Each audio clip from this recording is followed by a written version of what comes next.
जय श्री कृष्ण मित्रों, स्वागत है आपका अपने चैनल सच्चा ज्ञान टीवी में। आज हम लेकर आए हैं बेवकूफ बहू की कहानी। अगर आपको हमारी ये कहानी पसंद आए तो कृपया वीडियो को लाइक करके चैनल को सब्सक्राइब करें और बेल आइकन को जरूर दबाएं। तो चलिए दोस्तों, कहानी की तरफ बढ़ते हैं। रीना उस दिन सुबह से ही कुछ अजीब महसूस कर रही थी। घर में सब लोग अपने अपने कामों में लगे थे। सास आंगन में मटर छील रही थी, देवर कुएं से पानी भरने गया था और पति राजेश खेतों की ओर निकल चुका था। पर रीना का मन कहीं टिक ही नहीं रहा था।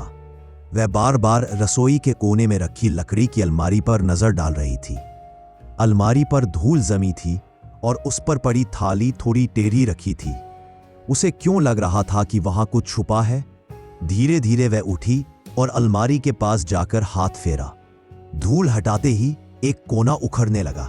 उसने उंगलियों से खींचकर देखा तो भीतर से एक मुड़ा तुड़ा कागज बाहर आ गिरा। रीना ने पहले सोचा कि शायद बच्चों की कोई पुरानी पढ़ाई की पन्नी होगी, पर जैसे ही कागज को खोला उसकी सांस अटक गई। उस पर केवल 4 शब्द लिखे थे, रात को दरवाजे के पीछे आना। नीचे बस आधी रात का समय लिखा था। रीना ने कागज को बार बार पढ़ा। उसे लगा जैसे शब्द उसके कानों में गूंज रहे हो। यह कौन लिख सकता है और क्यों? उसने तुरंत कागज छुपा लिया ताकि कोई और न देख ले। अगर सास के हाथ लगता तो वह जरूर उसे बेवकूफ बहू कहकर हंसती और पूरे घर में तमाशा बना देती। लेकिन रीना जानती थी कि यह कोई मजाक नहीं है। यह कागज किसी अनजाने रहस्य की ओर इशारा कर रहा था। शाम को जब परिवार खाने पर बैठा, रीना के हाथ कांप रहे थे। सबने सोचा वह फिर से अपनी सामान्य भोली हरकतों में है। सास ने ताना तस दिया, अरे रीना, हाथ तो देखो जरा, बहू होकर भी डरपोक बच्ची जैसी हरकतें करती है। सब हंस दिए। रीना ने मुस्कुराकर बात टाल दी, पर उसके भीतर की घबराहट किसी को दिखाई नहीं दी। रात धीरे धीरे गहरी होने लगी। घड़ी की सुई जैसे खिंचकर चल रही थी। रीना बिस्तर पर लेटी पर आंखें बंद नहीं कर पाई। उसका दिल बार बार उस कागज पर अटका था। अगर मैं नहीं गई तो क्या होगा, और अगर गई तो? वह खुद से सवाल पूछती रही। डर और जिज्ञासा दोनों एक साथ उसे घेर रहे थे। आधी रात का समय नजदीक आते ही रीना चुपचाप उठी। घर में सब सो रहे थे। उसने पायल उतार दी ताकि आवाज आवाज ना हो। आंगन में जैसे सन्नाटा पसरा था। दरवाजे तक पहुंचते पहुंचते उसकी सांसें तेज हो गईं। उसने धीरे से दरवाजा खोला और पीछे झांका। अंधेरे में एक परछाई खड़ी थी। ऊंचाई से लगता था कि कोई आदमी है। रीना का दिल जोर से धड़कने लगा। वह चीखना चाहती थी पर आवाज गले में अटक गई। तभी अचानक वह परछाई दरवाजे से हट गई, मानो धुएं में घुल गई हो। रीना ने हिम्मत जुटाकर कदम बाहर रखे। मिट्टी पर छोटे छोटे पैरों के निशान बने थे जो कुएं की ओर जा रहे थे। वह धीरे धीरे आगे बढ़ी और कुएं तक पहुंची, पर वहां पहुंचते ही उसके पैरों तले जमीन खिसक गई। पैरों के निशान अचानक बीच रास्ते में खत्म हो गए थे। आगे कुछ भी नहीं था, मानो कोई इंसान हवा में गायब हो गया हो। रीना की आंखों में भय उतर आया। उसने पीछे मुड़कर देखा तो पूरा आंगन सुनसान था। रीना ने जल्दी से वापस घर की ओर भागना चाहा, पर तभी उसके कानों में कुएं से आती धीमी सी आवाज पड़ी। कोई फुसफुसा रहा था, सच मत ढूंढना वरना। और फिर एकदम खामोशी। रीना ने पसीने से भीगे हाथों में उस चिट्ठी को कसकर पकड़ लिया। उसने तय किया, चाहे जो हो, वह इस राज को सुलझाएगी। लेकिन उसे इस बात का अंदाजा नहीं था कि यह सिर्फ शुरुआत है। रीना ने अगले दिन सुबह बड़ी मुश्किल से खुद को सामान्य दिखाया। रात की घटना ने उसकी आत्मा तक को हिला दिया था। कुएं से आई वह फुसफुसाहट उसके कानों में गूंज रही थी, पर घरवालों के सामने वह कुछ कह नहीं सकती थी। सब लोग तो पहले से ही उसे बेवकूफ बहू कहकर हंसते थे। अगर उसने बताया कि रात को किसी ने उसे बुलाया और फिर कुएं से कोई आवाज आई तो सब उसका मजाक उड़ाते। दोपहर का वक्त था। सब लोग अपने अपने काम में लगे हुए थे। रीना चुपचाप कमरे में गई और संदूकचे में छुपाई हुई अपनी पुरानी डायरी निकाल ली। यह वही डायरी थी जिसमें वह शादी से पहले भी अपने मन की बातें लिखती थी। उसने कवर को सहलाया जैसे किसी पुराने दोस्त से मिल रही हो। फिर कलम उठाई और लिखना शुरू किया। 1 अक्टूबर, आधी रात के बाद। आज मैं बहुत डरी हुई हूं। मुझे समझ नहीं आ रहा कि मैंने सच में किसी को देखा था या सिर्फ भ्रम था। लेकिन कागज पर लिखे शब्द तो सच्चे थे, वो परछाई भी सच थी, और कुएं से आई आवाज भी। या फिर मैं पागल हो रही हूं? सब कहते हैं कि मैं भोली हूं, अनाड़ी हूं, पर मैं जानती हूं कि मैं इतनी मूर्ख नहीं हूं। कोई मुझे डराने की कोशिश कर रहा है, लेकिन क्यों? मैंने किसका क्या बिगाड़ा है? अगर ये खेल है तो किसी को मुझसे क्या लेना देना? रीना ने लिखते लिखते रुककर गहरी सांस ली। हाथ कांप रहे थे। उसने थोड़ी देर आंखें बंद की, फिर अगला पन्ना खोला और लिखती रही। कल रात मैंने कुएं के पास छोटे पैरों के निशान देखे। वो किसी बच्चे जैसे थे, पर अचानक बीच रास्ते ही गायब हो गए। ऐसा कैसे हो सकता है?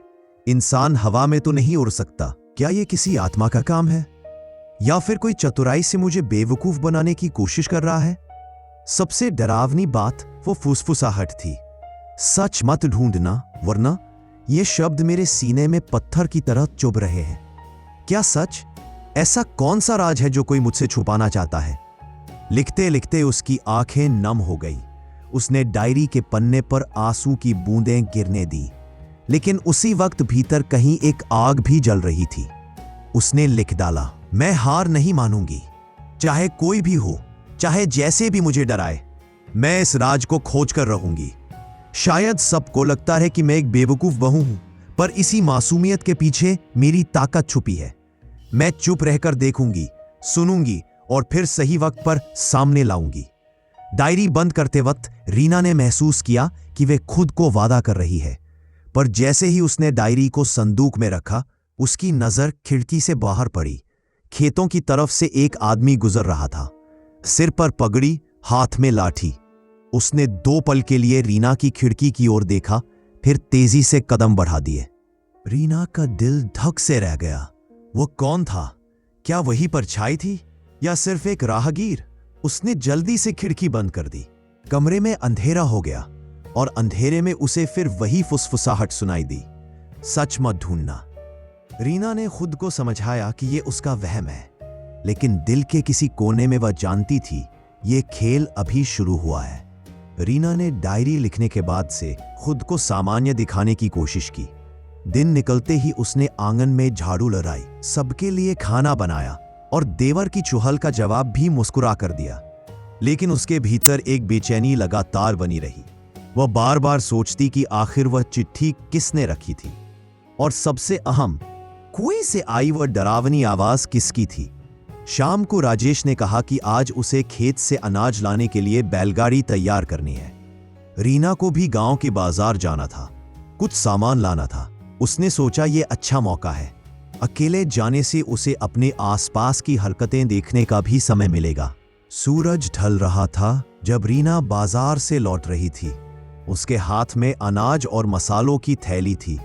पगडंडी सुनसान थी, केवल कहीं कहीं झाड़ियों में झिंगुरों की आवाज गूंज रही थी। ठंडी हवा चल रही थी, लेकिन रीना के माथे पर पसीना था। उसे अचानक लगा जैसे कोई पीछे पीछे चल रहा है। उसने पहले नजरअंदाज किया, सोचा शायद भ्रम होगा, लेकिन कुछ कदम आगे बढ़ते ही पैरों की आहट साफ सुनाई दी। वह धीरे चली तो आहट भी धीमी हो गई। वह तेज चली तो आहट भी तेज हो गई। रीना का गला सूख गया। उसने एक पल ठहर कर पीछे देखा, वहां कोई नहीं था, खाली रास्ता, दूर तक फैले खेत। पर दिल मानने को तैयार नहीं था। उसने थैली कसकर पकड़ी और कदम तेज कर दिए। अब आहट और स्पष्ट होने लगी।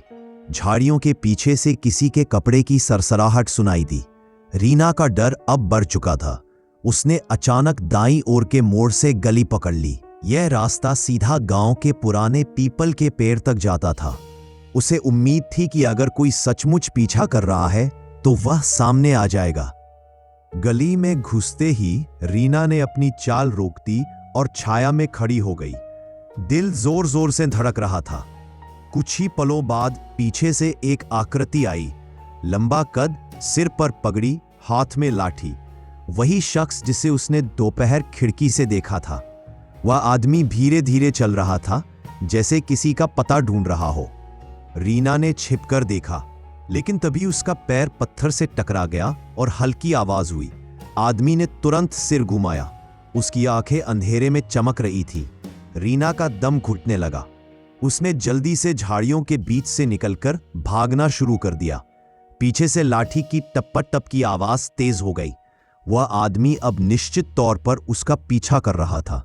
रीना दौड़ते दौड़ते गांव की चौपाल तक पहुंची। वहां थोड़ी रोशनी थी।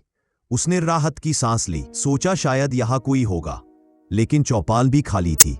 अचानक पीछे से आवाज आई, बहू रुक जाओ, डरने की जरूरत नहीं। रीना ने पीछे मुड़कर देखा। वही आदमी खड़ा था। उसके चेहरे पर आधा अंधेरा था। तुम कौन हो? मेरा पीछा क्यों कर रहे हो? रीना ने कांपती आवाज में पूछा। वह आदमी पास आया। अब रोशनी में उसका चेहरा साफ दिखा। वह गांव का चौकीदार हनुमान प्रसाद था। रीना की सांस थम गई। तुम? हनुमान प्रसाद ने गंभीर स्वर में कहा। हाँ मैं, पर सुनो, जो तुम खोज रही हो उसमें खतरा है। तुम्हारी माँ की कहानी अधूरी है और उसी में सब जवाब छुपे हैं। लेकिन अगर तुमने यह सिलसिला आगे बढ़ाया तो तुम्हें भी कुर्बानी देनी पड़ेगी। रीना स्तब्ध खड़ी रह गई। उसे लगा जैसे उसके पैरों के नीचे से जमीन खिसक गई हो। यह चौकीदार सब कुछ जानता है और उसकी माँ का नाम क्यों ले रहा है? उसने कुछ कहने की कोशिश की, पर आवाज गले में अटक गई। हनुमान प्रसाद मुड़कर अंधेरे में गायब हो गया। पीछे बस उसकी बातों की गूंज रह गई। सच को मत कुरे दो बहू, वरना। रीना वहीं चौपाल पर बैठ गई। दिल तेज तेज धड़क रहा था। अब यह खेल उसके लिए और खतरनाक हो चुका था। अब यह महज बेवकूफ बहू की हंसी का मामला नहीं रहा। अब यह उसकी मां के छुपे हुए अतीत का रहस्य बन चुका था। उस रात चौपाल से लौटकर रीना नींद में नहीं जा पाई। हनुमान प्रसाद के शब्द उसके कानों में बार बार गूंज रहे थे। तुम्हारी मां की कहानी अधूरी है। मां का नाम सुनते ही उसके दिल में पुराने घाव हरे हो गए। बचपन की कितनी ही धुंधली यादें अचानक सामने तैरने लगीं। रीना की मां सावित्री एक शांत लेकिन मजबूत औरत थी। गांव में लोग उन्हें सीधी सादी मानते थे, लेकिन रीना जानती थी कि मां के दिल में हमेशा कोई गुप्त चिंता रहती थी। बचपन में कई बार उसने मां को रात को जागते हुए देखा था। जब सब सो जाते तो मां किसी पुराने संदूक से कागज निकालकर पढ़ती रहती। रीना ने एक बार मासूमियत से पूछा भी था, अम्मा आप ये कागज क्यों छुपाती है? मां ने घबरा कर कहा था, ये बातें तुम्हारे समझने की नहीं है, जब बड़ी होगी तब समझोगी। वह जवाब सुनकर छोटी रीना चुप हो गई थी, लेकिन उस दिन उसकी मां की आंखों में डर साफ दिखाई दिया था।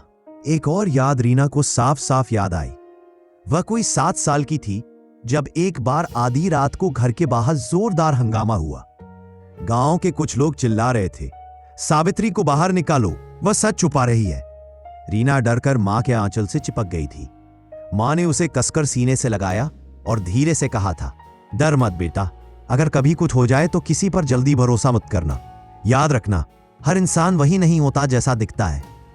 अगली सुबह जब रीना उठी तो सब शांत था, लेकिन पड़ोसियों की आंखों में उसकी मां के लिए तिरस्कार था। और कुछ ही दिनों बाद मां अचानक बीमार पड़ गई। बीमारी का कारण किसी को समझ नहीं आया। धीरे धीरे उनकी तबीयत बिगड़ती गई और एक दिन वे दुनिया छोड़कर चली गई।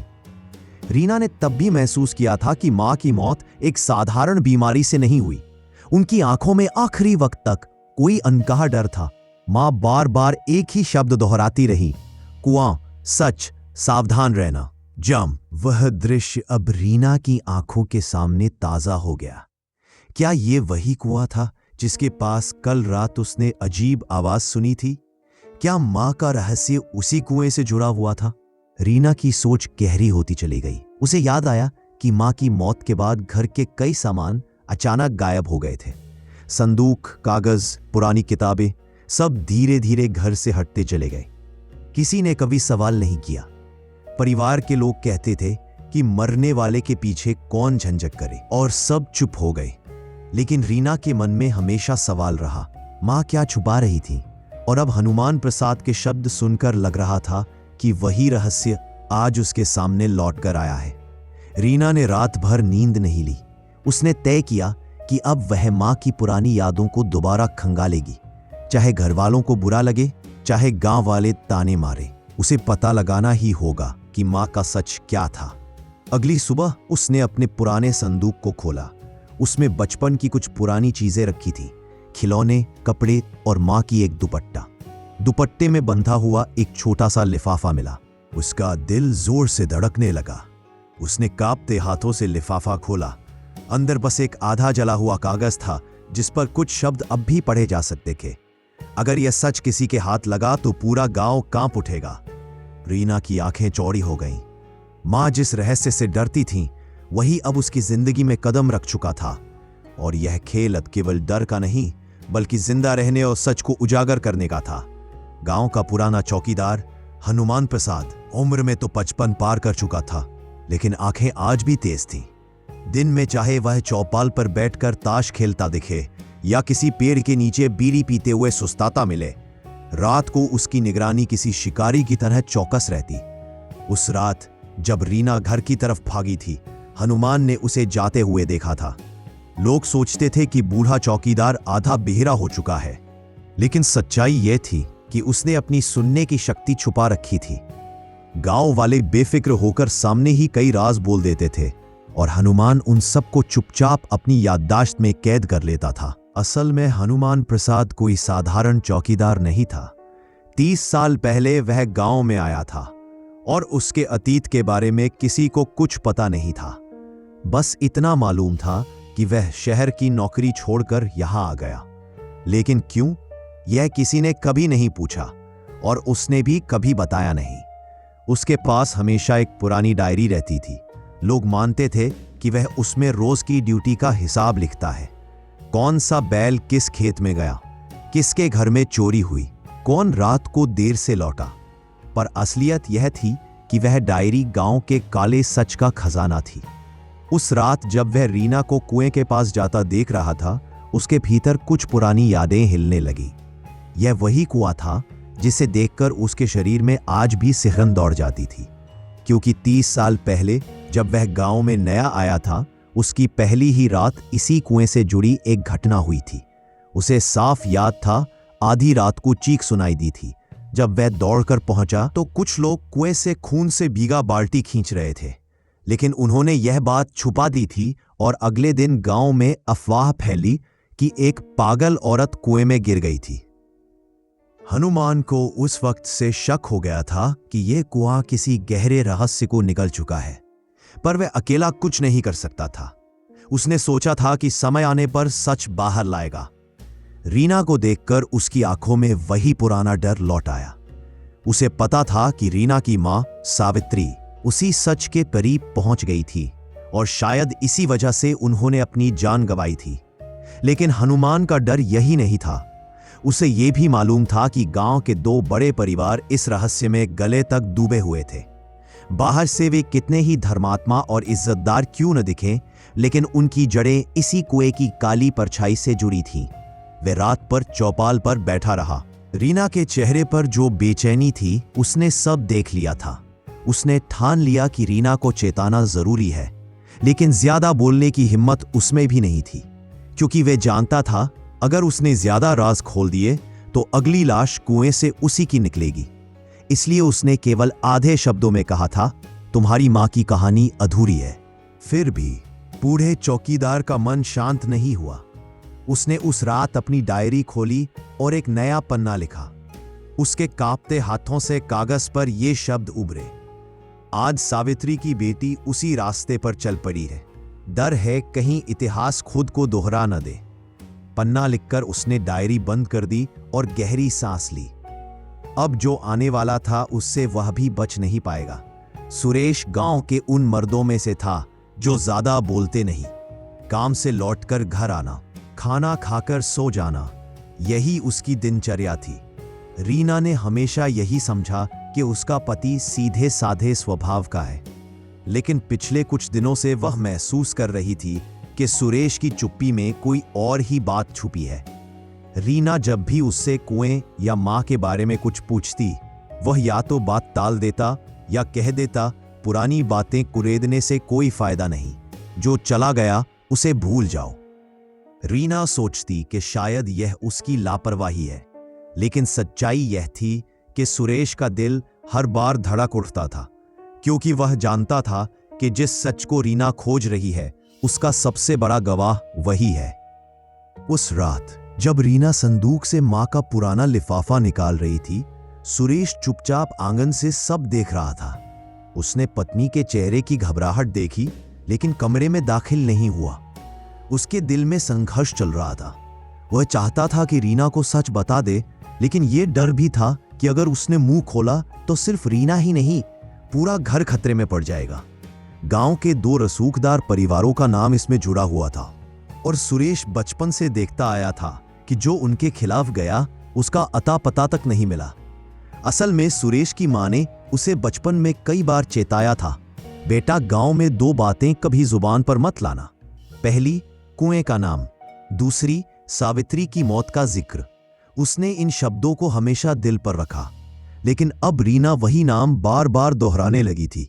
उस रात जब रीना कागज पढ़ रही थी, सुरेश खाट पर लेटा हुआ था, पर नींद उसकी आंखों से कोसों दूर थी।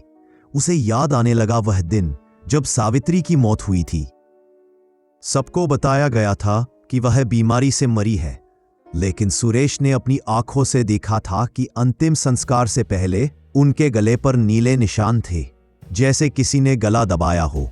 उसने यह बात कभी किसी से नहीं कही, और शायद यही उसकी सबसे बड़ी गलती थी।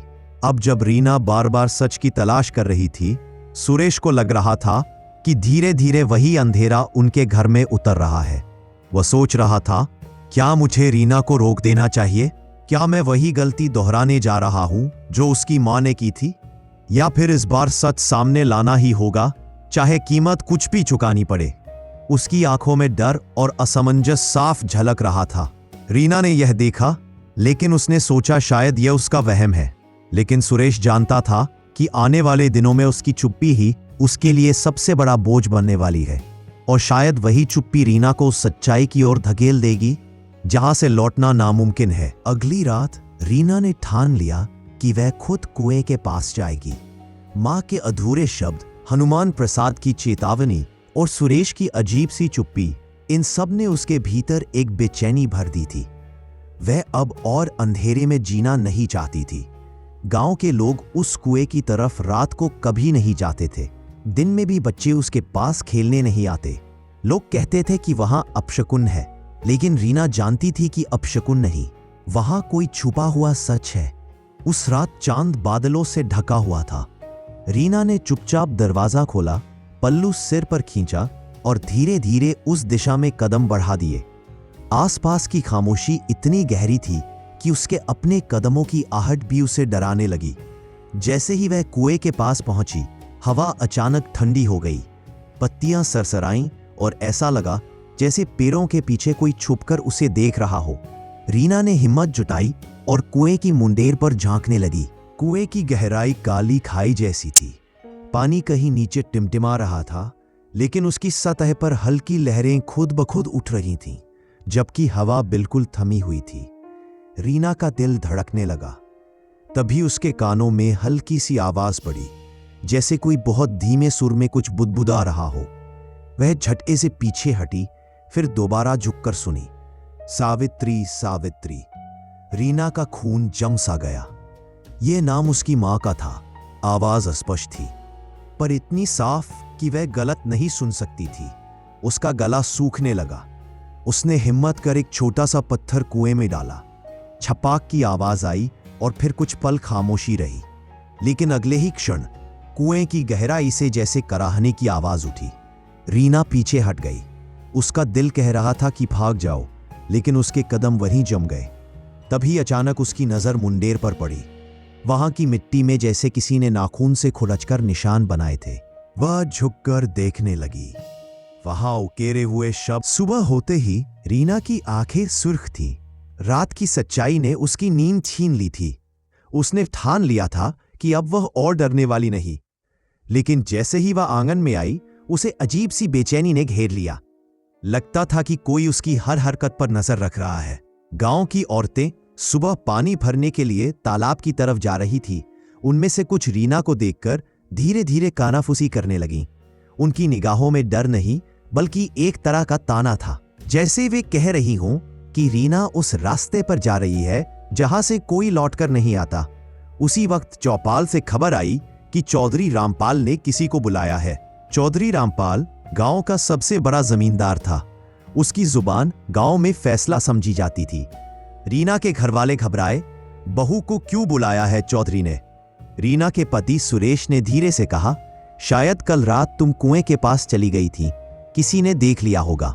अब चौधरी को बात पता चल गई है। रीना का दिल बैठ गया, लेकिन वह जानती थी कि अगर अब पीछे हटेगी तो जिंदगी भर पछताएगी। उसने पल्लू संभाला और सीधे चौपाल पर चली गई। चौधरी रामपाल मोटा सा शरीर, सफेद धोती और सोने की मोटी अंगूठियां पहने चौपाल के बीच में बैठा था। उसके आसपास उसके आदमी खड़े थे, जिनकी आंखों में दहशत और धौंस साफ झलकती थी। जैसे ही रीना वहां पहुंची, चौधरी ने गहरी आवाज में कहा, बहू, हमने सुना है कि तू रात को कुएं के पास गई थी। पता है वो जगह तेरे लिए कैसी है? मौत बुलाने जैसी। रीना ने हिम्मत जुटाई। मैं बस यह जानना चाहती हूं कि मेरी मां की मौत के पीछे सच्चाई क्या थी। लोग कहते हैं वो बीमारी से मरी, पर मैं जानती हूं ऐसा नहीं था। चौधरी ने उसकी बात सुनकर ठहका लगाया। फिर अचानक उसका चेहरा सख्त हो गया। बहू, जिस सच्चाई को तू खोदना चाहती है, वो सच्चाई तुझे और तेरे पूरे खानदान को निगल जाएगी। तेरी मां ने भी वही गलती की थी और तू चाहती है उसी रास्ते पर चले। रीना की रगों में खून सुलगने लगा। अगर सच इतना डरावना है तो उसे छुपाया क्यों जा रहा है? आखिर गांव वालों को क्यों नहीं बताया जाता? चौधरी आगे झुककर धीमे स्वर में बोला, क्योंकि वो सच इस गांव की बुनियाद हिला देगा, और जिस दिन वो बाहर आया उस दिन तेरा घर सबसे पहले राख हो जाएगा। रीना की आंखें भर आईं, लेकिन उसने हार नहीं मानी। तो चाहे राख ही क्यों ना हो जाऊं, मैं मां का सच जरूर जानूंगी। उसकी यह बात सुनकर चौपाल में सन्नाटा छा गया। चौधरी ने अपने आदमियों की तरफ इशारा किया, बहू को समझा दो कि ज्यादा जुबान खोलने से क्या होता है। रीना ने यह देखा और बिना एक शब्द कहे चौपाल से निकल गई, लेकिन उसके कदम कांप रहे थे। पहली बार उसे एहसास हुआ कि यह लड़ाई केवल उसके और सच के बीच नहीं है, इसके पीछे गांव का सबसे ताकतवर परिवार खड़ा है। वो जान चुकी थी कि मां की मौत एक हादसा नहीं, बल्कि एक षड्यंत्र था, और अब चौधरी रामपाल ने उसे सीधा दुश्मन मान लिया है। घर लौटते वक्त उसके कानों में फिर वही शब्द गूंज रहे थे, सच यहां दबा है। लेकिन अब उसे यह भी समझ आ गया था कि यह सच खोलने की कीमत बहुत भारी होगी। उस शाम रीना को घर लौटते समय यह एहसास हुआ कि अकेले वह इस लड़ाई में टिक नहीं पाएगी। चौधरी रामपाल की धमकी, कुएं की गहरी आवाजें और गांव के लोग जो धीरे धीरे उसे घेर रहे थे, सब मिलकर उसके लिए खतरनाक बन चुके थे। उसने तय किया कि अब उसे किसी भरोसेमंद व्यक्ति की मदद लेनी होगी। रीना ने हनुमान प्रसाद का नाम याद किया। चौकीदार बूढ़ा और शांत था, लेकिन उसकी आंखों में जान की तीव्रता थी। वह वही था जिसने पिछली रात उसे चेताया था। रीना ने खुद को संभाला और चुपचाप उसके घर की तरफ बढ़ गई। हनुमान प्रसाद का घर गांव के किनारे पुराने पीपल के पास था। वहां पहुंचकर रीना ने हल्की सी आहट दी। बुजुर्ग चौकीदार धीरे से बाहर निकले। उनकी आंखों में गहरी चिंता और थोड़ी आश्चर्य भी झलक रही थी। बहू, इतनी रात में यहां क्यों? हनुमान ने फुसफुसाते हुए पूछा। रीना ने हिचकिचाते हुए कहा, आप ही तो चेताया था मुझे हनुमान दादा। मैं अब अकेले नहीं रह सकती। मुझे मां के सच को जानना है, लेकिन सब डरावना लग रहा है। हनुमान ने धीरे से सिर हिलाया। उसकी आंखों में रीना की चिंता के लिए सम्मान था, लेकिन डर भी था।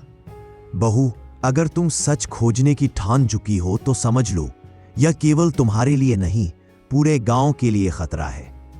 तुम्हारी मां की मौत, कुएं की आवाजें और चौधरी रामपाल का परिवार, सब एक जाल है, और इस जाल में एक भी कदम सावधानी से नहीं बढ़ाया तो खत्म हो सकती हो।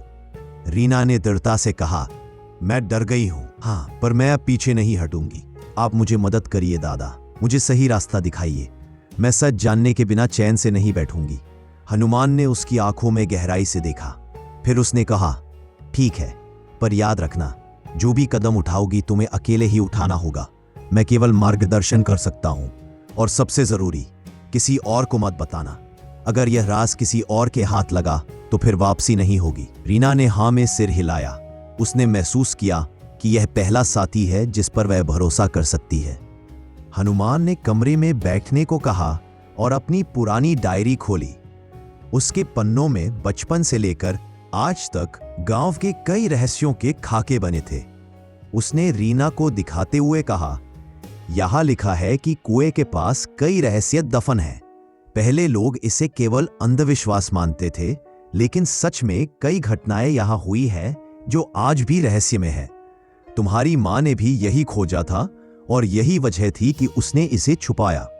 रीना ने सवाल किया, तो क्या मां ने सच खोज लिया था? फिर क्यों मारी गई? हनुमान ने गहरी सांस ली और कहा, हाँ, उसने कुछ जान लिया था, लेकिन चौधरी रामपाल और उसके साथी यह नहीं चाहते थे कि सच बाहर आए। इसलिए सावित्री ने अपनी जिंदगी खो दी और अब तुम्हें सच के करीब पहुंचने से पहले सावधानी बरतनी होगी। रीना ने उसकी बातें ध्यान से सुनी। उसके भीतर एक नई आग जली। डर अभी भी था, पर जिज्ञासा और हिम्मत ने उसे ढक लिया। उसने सोचा कि अब चाहे कुछ भी हो, वह पीछे नहीं हटेगी। हनुमान ने पन्ने पलटते हुए कहा, कल रात से ही कुएं की तरफ तुम्हारी आंखें खुली है। अब हम धीरे धीरे उसका रहस्य खोजेंगे। पर याद रखना, हर कदम पर खतरा है और हर सच की कीमत होती है। रीना ने धीरे से हाँ कहा। उसकी धड़कन तेज थी और आंखों में डर और उत्सुकता का मिश्रण साफ दिखाई दे रहा था। उस रात उसने पहली बार महसूस किया कि अकेले होने का डर अब आधा कम हो गया है। हनुमान के साथ वह सच के लिए लड़ सकती है, लेकिन यह लड़ाई आसान नहीं होगी। और गांव की खामोशी में अब कई और आंखें और कान उसके हर कदम पर नजर रख रहे थे। अगली रात रीना और हनुमान ने ठाना कि वे कुएं के पास जाएंगे। हनुमान ने घर से एक छोटा दीपक, रस्सी और कुछ पुरानी छड़ियां ली।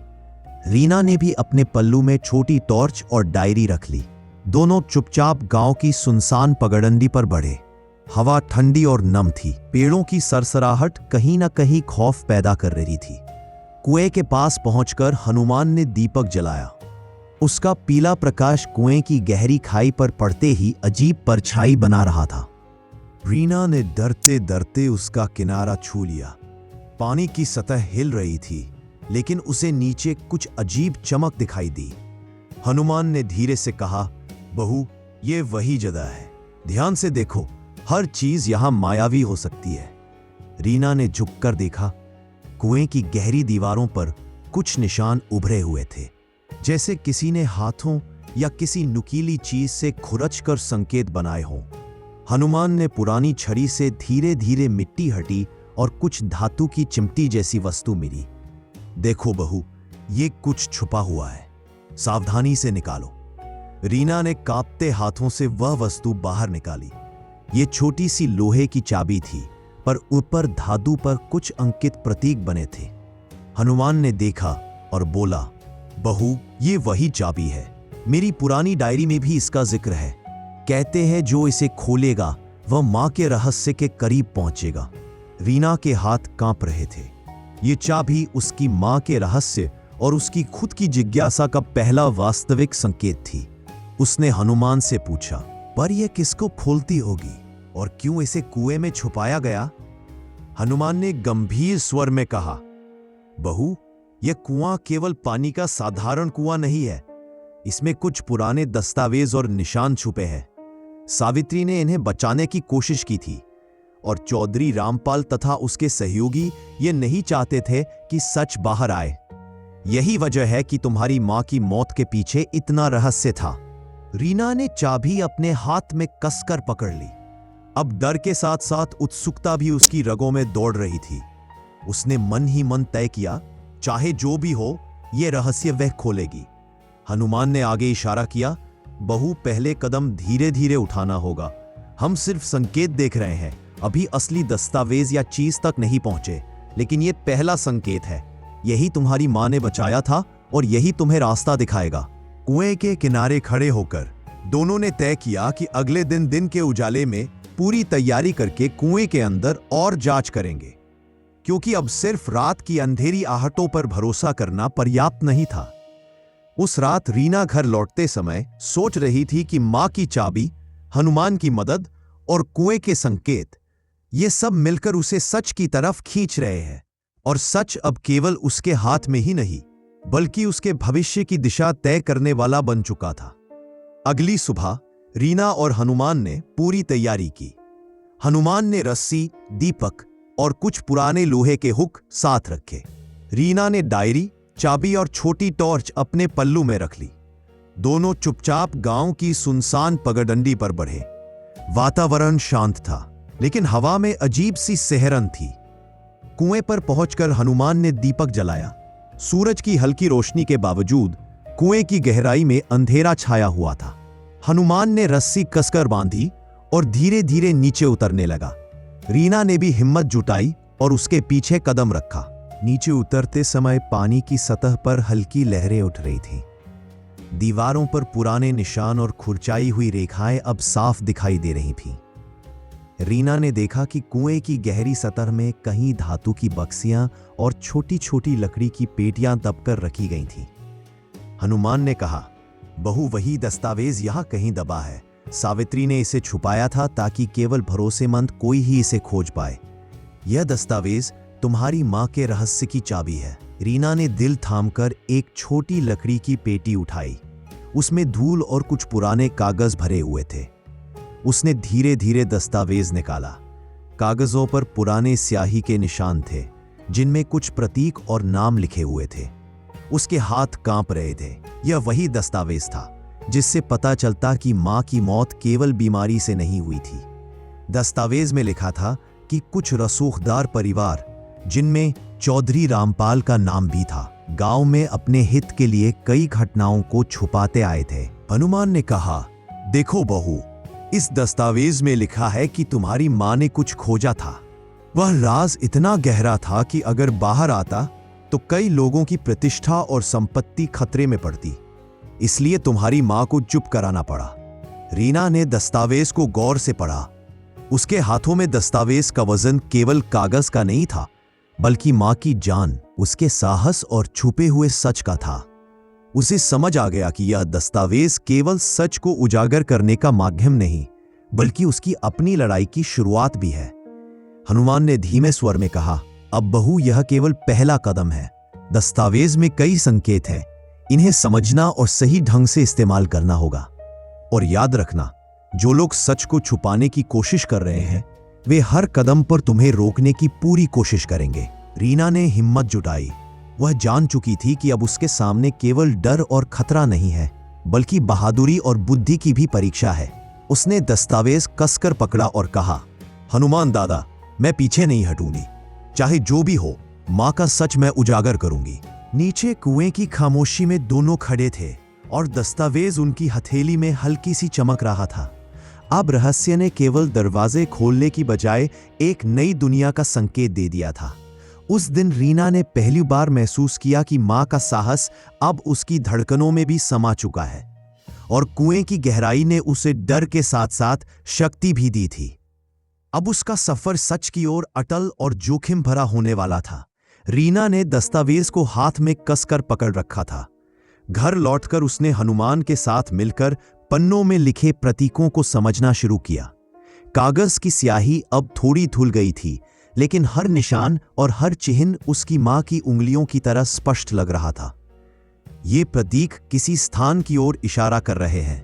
हनुमान ने धीरे धीरे कहा, देखो, कुछ निशान चौधरी रामपाल के घर के नक्शे जैसे हैं। यहाँ कुछ दरवाजों के चिन्ह और कुछ कमरे के कोनों के निशान बने हैं।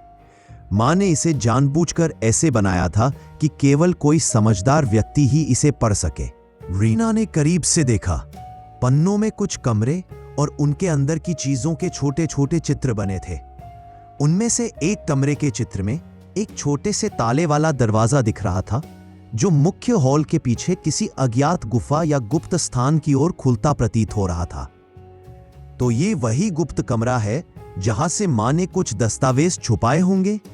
रीना ने फुसफुसाकर पूछा। हनुमान ने सिर हिलाया। हां बहू, और यकीन मानो, ये कमरे की कुंजी वही चाबी खोल सकती है जो तुमने कुएं से निकाली है। पर खतरा इतना बड़ा है कि इस कमरे तक पहुंचते हुए किसी की निगरानी नहीं छूटनी चाहिए। चौधरी रामपाल और उसके लोग हर छोटी छोटी गतिविधि पर नजर रखते हैं। अगर उन्होंने तुम्हें यहां आते देखा तो, हनुमान ने अधूरा छोड़ दिया लेकिन रीना समझ गई कि इसका मतलब मौत या गंभीर खतरा हो सकता है। रीना ने अपनी हिम्मत जुटाई। तो हमें योजना बनानी होगी। पहले यह देखना होगा कि कमरे तक जाने का सुरक्षित रास्ता कौन सा है और कब जाना है। मैं डर रही हूं, पर अब पीछे लौटने का सवाल ही नहीं है। हनुमान ने दस्तावेज की ओर इशारा किया। देखो, यहां एक निशान है। यह गलियारे की दीवार पर छिपे ताले का प्रतीक है। मां ने इसे उसी तरह खुरचकर बनाया है कि केवल वही इसे पहचान सके जो संकेत समझता हो। अगर हम सही समय पर सही जगह पहुंचे तो हम सीधे उस कमरे तक पहुंच सकते हैं। रीना की धड़कन तेज हो गई। उसे महसूस हुआ कि अब केवल दस्तावेज और चाबी ही उसका मार्गदर्शन कर सकती है। मां ने उसकी राह पहले ही तैयार कर दी थी। हनुमान दादा, मैं तैयार हूं। हमें अगले चांद की रात का इंतजार करना चाहिए। तभी हम बिना किसी को देखे कमरे तक पहुंच सकते हैं। मैं मां का सच जानने से पीछे नहीं हटूंगी। हनुमान ने गहरी सांस ली और कहा, ठीक है बहू, यह पहला बड़ा कदम होगा। लेकिन याद रखना, इस गुप्त कमरे में जो भी है वह केवल दस्तावेज नहीं, शायद ऐसी चीज है जो कई लोगों के अतीत और भविष्य को बदल सकती है। हमें पूरी सतर्कता बरतनी होगी। रीना ने दस्तावेज को कसकर पकड़ लिया। उसकी आंखों में डर था, पर साहस भी। अब वो समझ चुकी थी कि मां ने उसे केवल चेताया ही नहीं, बल्कि सही राह भी दिखाई थी। उस रात रीना सो नहीं पाई। हर पल उसके मन में यही सवाल घूम रहा था, कौन कौन लोग उसकी हर हरकत पर नजर रख रहे हैं, और क्या वह सच को उजागर कर पाएगी या चौधरी रामपाल के जाल में फंस जाएगी। लेकिन एक बात उसने तय कर ली थी, चाहे जो भी हो, वह मां के रहस्य को उजागर करने के बिना नहीं रुकेगी। और ये गुप्त कमरा, छुपी हुई चाबी और दस्तावेज अब उसकी जिंदगी का सबसे बड़ा रहस्य बन चुके थे।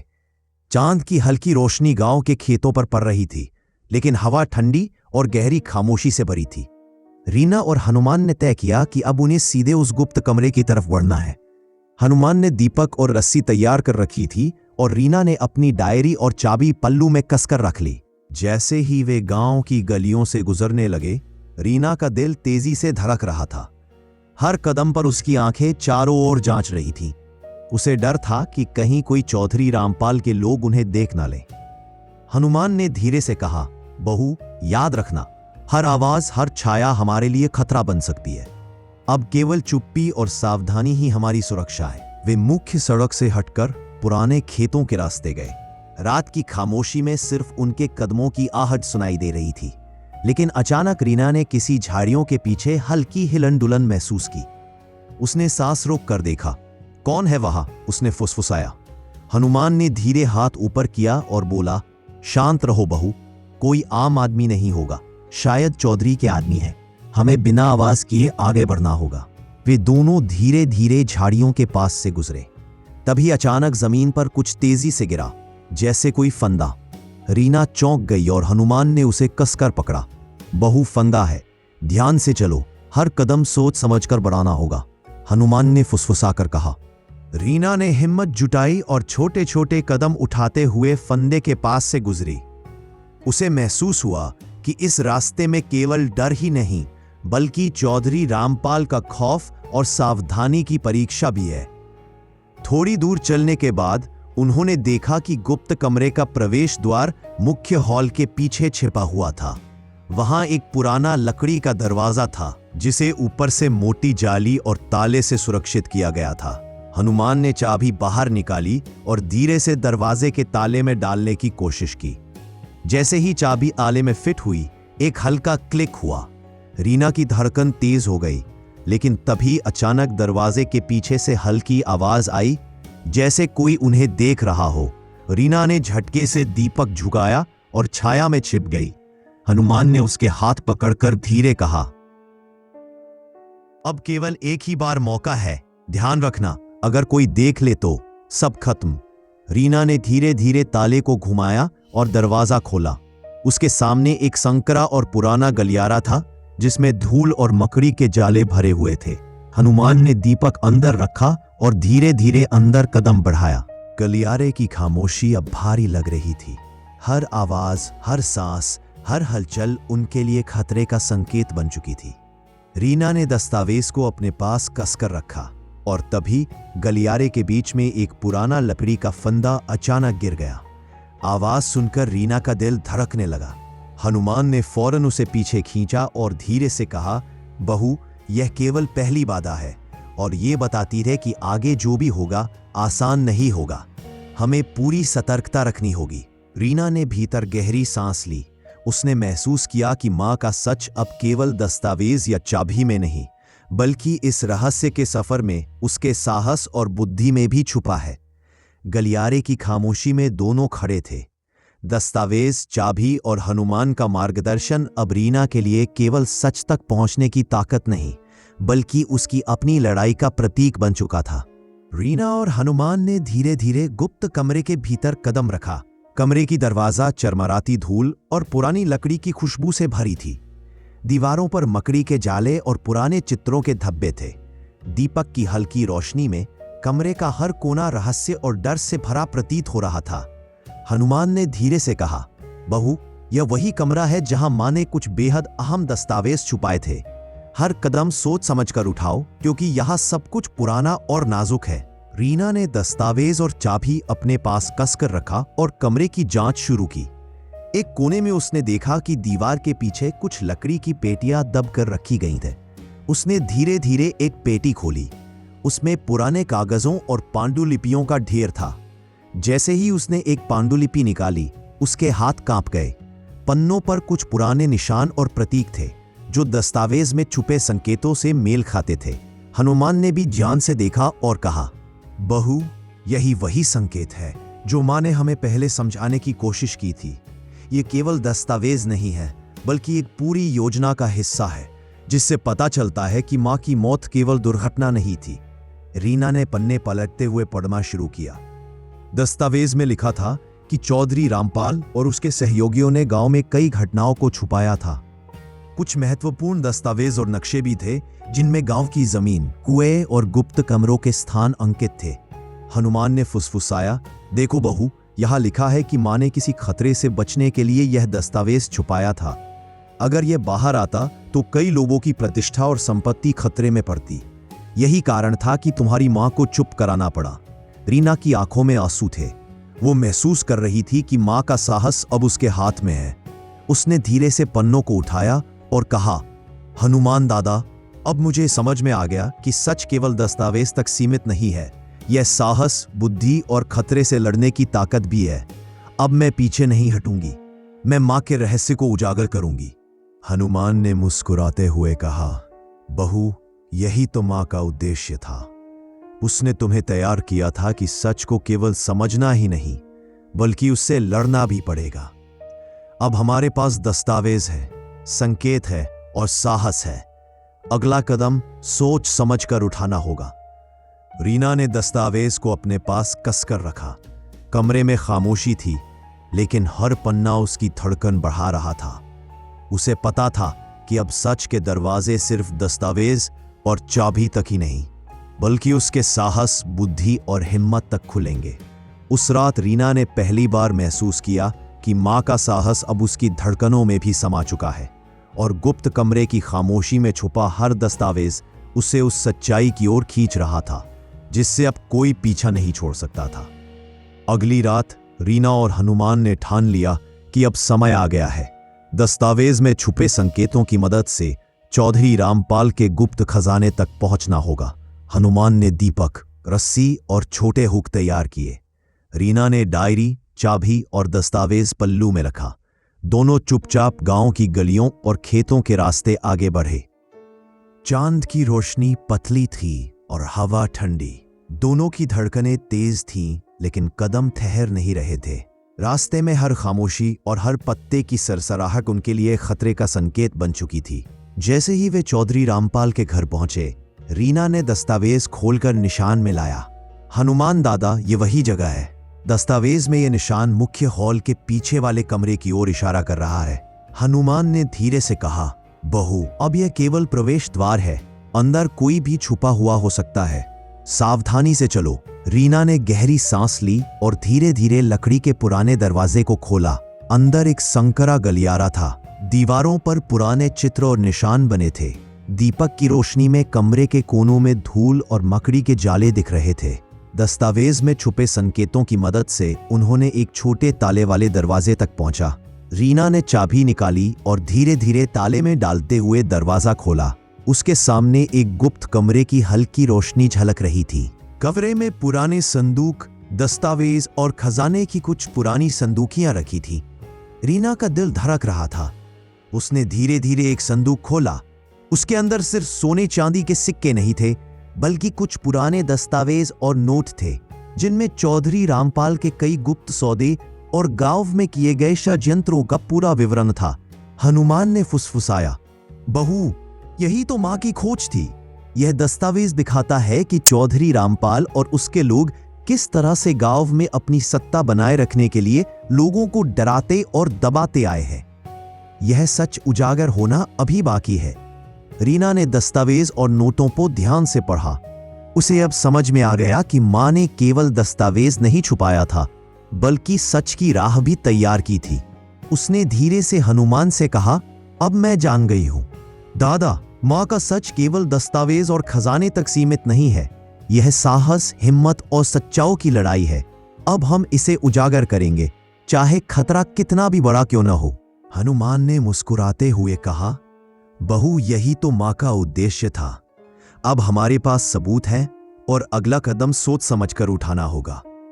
लेकिन याद रखना, चौधरी रामपाल और उसके लोग हर कदम पर निगरानी रखेंगे। सावधानी ही अब हमारी सबसे बड़ी ताकत है। रीना ने दस्तावेज, नोट और चाबी को अपने पास कसकर रखा।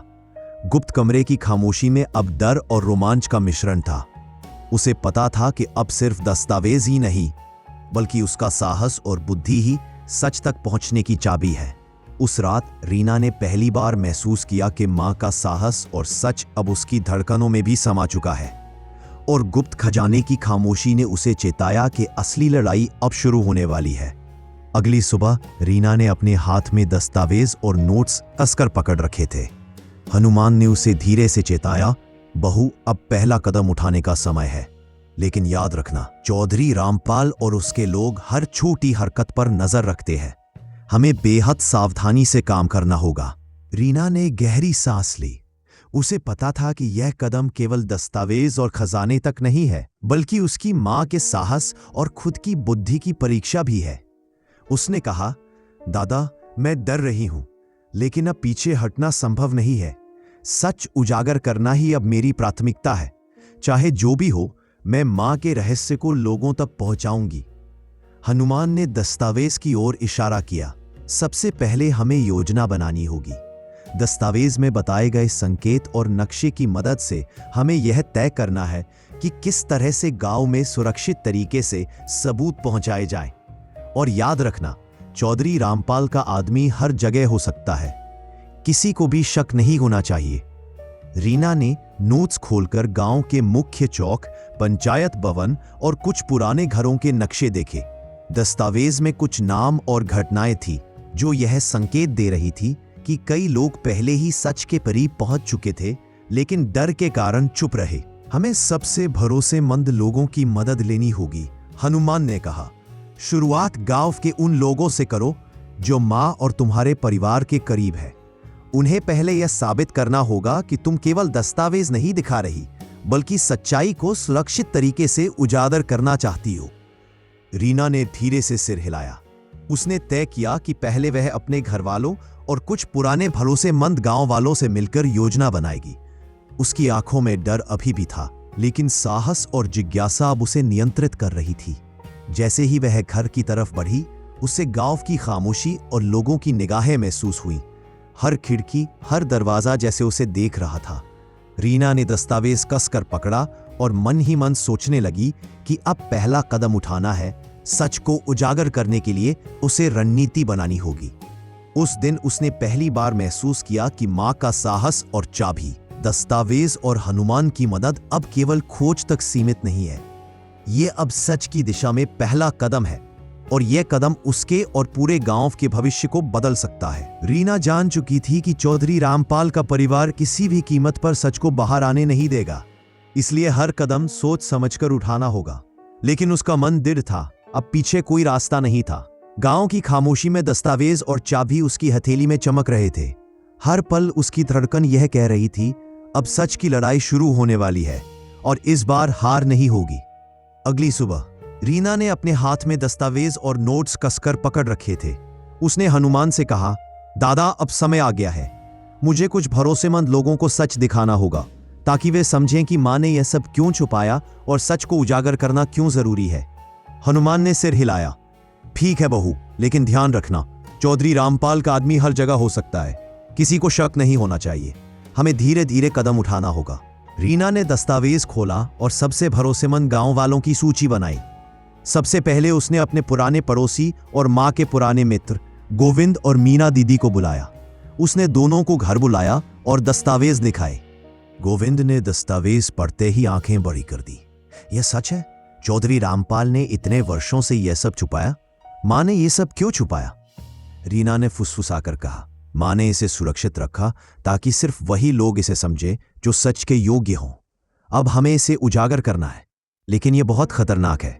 चौधरी रामपाल और उनके लोग इसे रोकने की पूरी कोशिश करेंगे। मीना दीदी ने गंभीर स्वर में कहा, बहू हम तुम्हारे साथ हैं, लेकिन बहुत सावधानी से। यह गांव का सबसे बड़ा रहस्य है और यदि यह बाहर निकला तो वे कोई भी कदम उठा सकते हैं। रीना ने दस्तावेज फिर से देखा और तय किया कि अगले चरण में उन्हें गांव के पंचायत भवन में कुछ संकेत दिखाने होंगे। यह पहला सार्वजनिक कदम था, लेकिन जैसे ही तीनों बाहर निकले उन्होंने देखा कि चौधरी रामपाल का बेटा सुरेश और उसके कुछ साथी छिपकर उन्हें देख रहे थे। उनकी आंखों में गुस्सा और संदेह साफ था। बहू, उन्होंने हमें देख लिया है, हनुमान ने फुसफुसाया। रीना का दिल तेजी से धड़क रहा था। उसे पता था कि अब सिर्फ सावधानी ही नहीं बल्कि चालाकी भी काम आएगी। उसने धीरे से कहा, दादा अब हमें कदम और सोच समझ कर रखना होगा। उन्होंने हमें देखा है, लेकिन अब इसका मतलब ये नहीं कि हमारा काम रुके। हमें योजना के अनुसार आगे बढ़ना होगा। गोविंद और मीना दीदी भी झिझकते हुए पीछे हनुमान और रीना के कदमों का पालन करने लगे। उनका मन डर और उत्सुकता से भरा था। हर कदम पर चौधरी रामपाल के लोग उन्हें रोकने की कोशिश कर सकते थे। रीना ने दस्तावेज को अपनी हथेली में कसकर पकड़ रखा। उसने सोचा कि अब मां का साहस और हनुमान का मार्गदर्शन उसके लिए सबसे बड़ी ताकत है, और इसी ताकत के साथ उसने तय किया कि सच को किसी भी कीमत पर उजागर किया जाएगा। गांव की खामोशी में अब सस्पेंस और खतरा दोनों गहरे थे। हर नजर, हर कान, हर छाया अब उसकी धड़कनों के साथ तालमेल बैठा रही थी। रीना ने पहली बार महसूस किया कि ये लड़ाई केवल दस्तावेज और चाबी तक सीमित नहीं है। ये अब गांव, चौधरी रामपाल और उसके षड्यंत्र के खिलाफ उनकी पहली असली लड़ाई थी। रीना ने दस्तावेज और चाबी कसकर अपने हाथ में पकड़ रखी थी। हनुमान ने धीमे स्वर में कहा, बहू अब हमें पंचायत भवन में जाना होगा। दस्तावेज में बताए गए संकेत वहां भी है। यह पहला सार्वजनिक कदम है, लेकिन ध्यान रखना चौधरी रामपाल के लोग हर कदम पर निगरानी रखते हैं। रीना ने गहरी सांस ली और बोली, दादा मैं तैयार हूं। डर तो है, लेकिन अब पीछे हटना संभव नहीं। सच को उजागर करना ही अब हमारी प्राथमिकता है। जैसे ही वे पंचायत भवन पहुंचे, रीना ने दस्तावेज में बने निशान मिलाए। उसने देखा कि पुराने दस्तावेज के अनुसार भवन के मुख्य दरवाजे के बगल में एक खुरदरी लकड़ी की पट्टी है, जिसे सही ढंग से दबाने पर अंदर का दरवाजा संकेत दिखाता है। हनुमान ने धीरे से कहा, बहू देखो ये वही निशान है, इसे सही ढंग से दबाओ। ध्यान रखना कोई हमें देखे नहीं। रीना ने हाथ बढ़ाया और लकड़ी की पट्टी को दबाया। अंदर की हल्की झिलमिलाहट ने संकेत दिया कि दस्तावेज सही है और कुछ छुपा हुआ है। लेकिन तभी दरवाजे के बाहर सुरेश और उसके कुछ लोग छिपकर उन्हें देख रहे थे। सुरेश की आंखों में गुस्सा और संदेह साफ था। उसने तुरंत चौधरी रामपाल को फोन कर दिया। हनुमान ने फुसफुसाकर कहा, बहू हमें तेजी से काम करना होगा।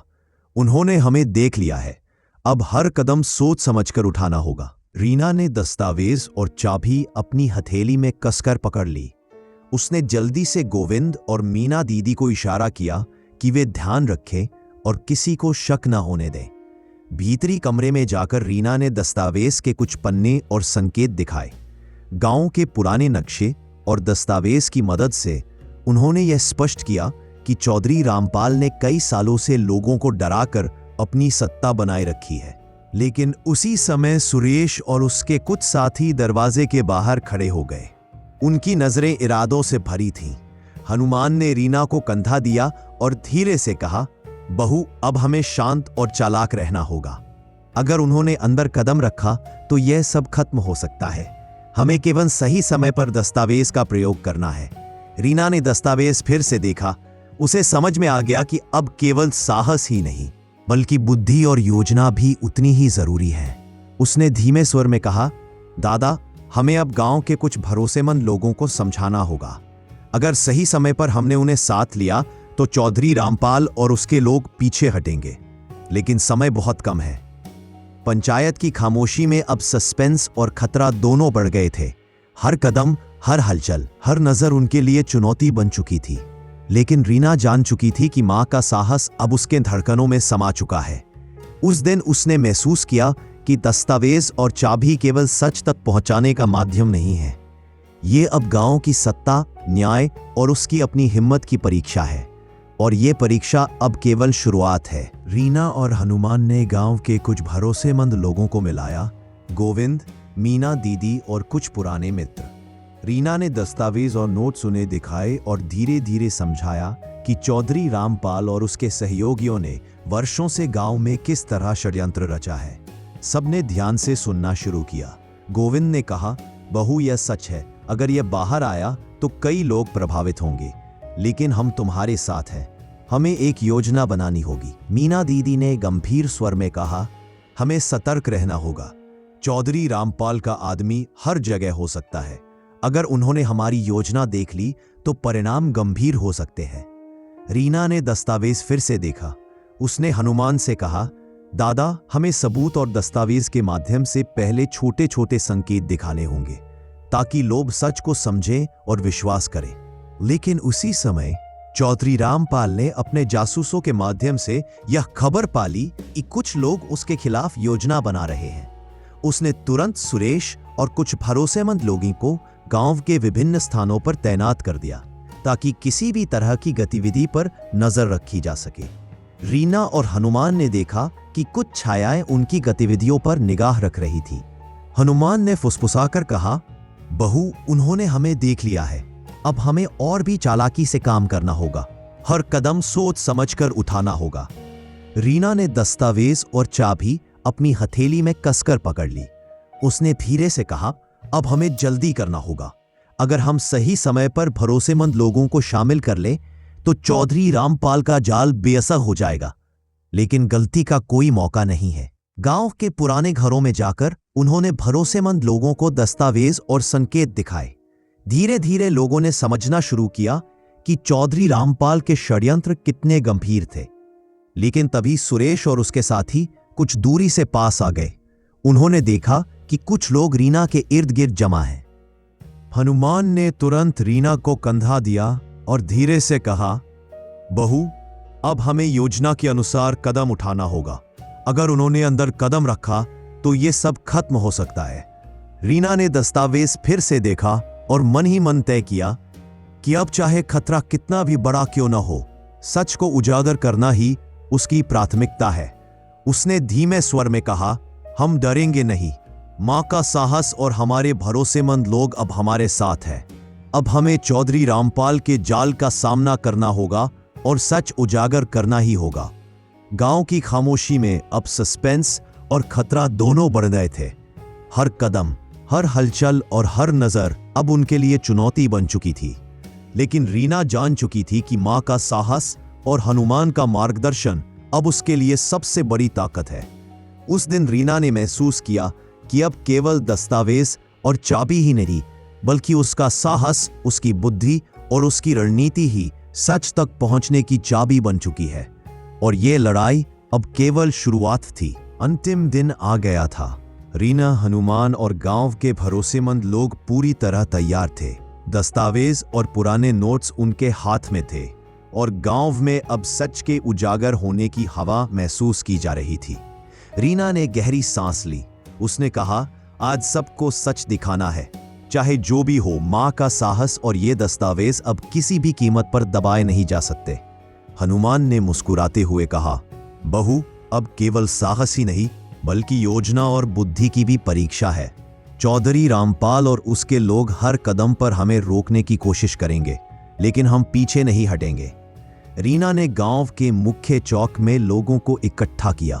गोविंद, मीना दीदी और अन्य भरोसेमंद लोग उसके साथ थे। उसने दस्तावेज और नोट्स दिखाए और धीरे धीरे समझाया कि चौधरी रामपाल ने वर्षों से गांव में किस तरह से षड्यंत्र रचे। लोग धीरे धीरे समझने लगे। दस्तावेज में सारे सबूत थे, पुराने सौदे, जमीन के झूठे रिकॉर्ड और गांव के कुछ महत्वपूर्ण स्थानों के नक्शे। हर कोई चौंक रहा था। तभी चौधरी रामपाल और सुरेश अपने कुछ साथियों के साथ पहुंचे। उनकी आंखों में गुस्सा और संदेह था। उन्होंने कहा, यह सब झूठ है, किसी को किसी भी तरह से भ्रमित मत करो। रीना ने बिना डर के दस्तावेज दिखाए। उसने कहा, यह झूठ नहीं है, ये दस्तावेज मां ने छुपाया था ताकि सच उजागर हो सके। अब यह सच गांव के सामने है और इसे कोई दबा नहीं सकता। हनुमान ने धीरे से रीना का हाथ पकड़कर कहा, बहू, अब केवल सच की ताकत काम करेगी। साहस और बुद्धि ही हमें जीत दिलाएगी। लोग धीरे धीरे दस्तावेज और नोट्स को देखकर समझने लगे कि चौधरी रामपाल का षड्यंत्र कितने वर्षों से चला आ रहा था। गांव के बुजुर्गों ने भी दस्तावेज पढ़कर कहा, सच उजागर हो गया, अब कोई इसे रोक नहीं सकता। चौधरी रामपाल का चेहरा कठोर था, लेकिन गांव के लोगों की एकजुटता और रीना का साहस उसे मात देने लगे। अंततः उसने अपनी हार मान ली। गांव के प्रधान ने दस्तावेज की सत्यता स्वीकार की और चौधरी रामपाल को उसके षड्यंत्रों के लिए जिम्मेदार ठहराया। रीना की आंखों में आंसू थे। उसने महसूस किया कि मां का साहस अब उसकी धड़कनों में समा चुका है। हनुमान ने उसे धीरे से कहा, बहू, देखो, मां का सच अब सुरक्षित है और तुम्हारा साहस इसे उजागर करने में काम आया। गांव में अब उत्साह और राहत का माहौल था। लोग सच जानकर खुश थे और रीना को सम्मानित किया गया। दस्तावेज अब केवल पुराने कागज नहीं थे, बल्कि गांव की न्याय और सच्चाई की गवाही बन चुके थे। रीना ने दस्तावेज अपने पास कसकर रखा और सोचा, मां ने केवल सच छुपाया नहीं, बल्कि मुझे उसकी रक्षा और उजागर करने की ताकत भी दी थी। अब मैं जान चुकी हूं कि साहस, बुद्धि और धैर्य से हर कठिनाई को पार किया जा सकता है। और इस तरह रीना, हनुमान और गांव के भरोसेमंद लोगों ने मिलकर सच का उजागर किया। चौधरी रामपाल के षड्यंत्र का पर्दाफाश हुआ और गांव में नई उम्मीद और न्याय की राह खुली। कहानी यहीं खत्म होती है, पर यह केवल दस्तावेज और चाबी की कहानी नहीं थी। यह साहस, हिम्मत और सत्य की लड़ाई थी जो रीना ने पूरी तरह जीत ली।